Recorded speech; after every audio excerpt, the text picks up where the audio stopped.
বাবা সবসময় একটা কথা বলতো যে যাই করো কখনো কথা দিয়ে মানুষকে কষ্ট দিবে না, নিজের কাজে বা কথায় যেন মানুষ কষ্ট না পায়, এই জিনিসটা মাথায় রাখবে। সো আমি সবসময় চেষ্টা করি যেখানেই থাকি যে আমি এমন কোনো কথা বলবো না যে আমার পাশের মানুষটা কষ্ট পায়। আচ্ছা, এই যে এখন তো মানে ভীষণ বিজি একটা লাইফের ভিতর দিয়ে যেতে হয়, পরিবারকে কতটা সময় দেওয়া হয়? আমি চেষ্টা করি যে আমার হয় কি টানা কাজ করতে ভালো লাগে না, 2-3 দিন কাজ করেছি, একটা ব্রেক আছে, আর পরিবারে এখন নেক্সট জেনারেশন আসছে, ওদের সাথে একটু সময় কাটাতে ভালোই লাগে। সো আমি যেদিন সারাদিন ফ্যামিলির সাথে কাটাই তখন আর কিছু। এবার একটু আবারও বিউটিফিকেশন নিয়ে জানতে চাই।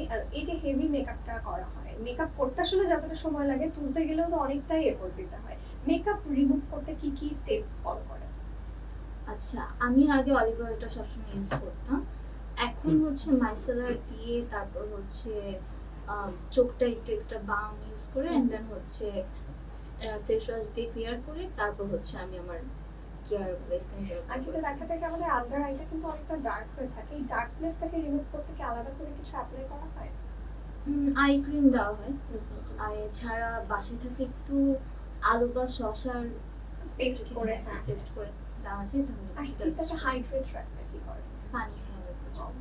এটার কোনো বিকল্প নেই। অবশ্যই, মানে স্কিনকে ন্যাচারালি হাইড্রেট রাখতে এবং ময়শ্চারাইজ রাখতে কিন্তু মানে পানি খাওয়ার কোনো বিকল্প নেই। বাট প্যারালালি আপনারা যেটা করতে পারেন, মমতাজ হার্বালের রোজ ওয়াটার রয়েছে, এটা মানে 100% গ্লিসারিন এবং সাথে এক্সট্রা কোনো পানি মেশাতেও হয় না, ডিরেক্ট জাস্ট দেখা গেল একটু স্প্রে করে নিলেই কিন্তু স্কিনটা অনেক টাইম ফ্রেশ লাগে।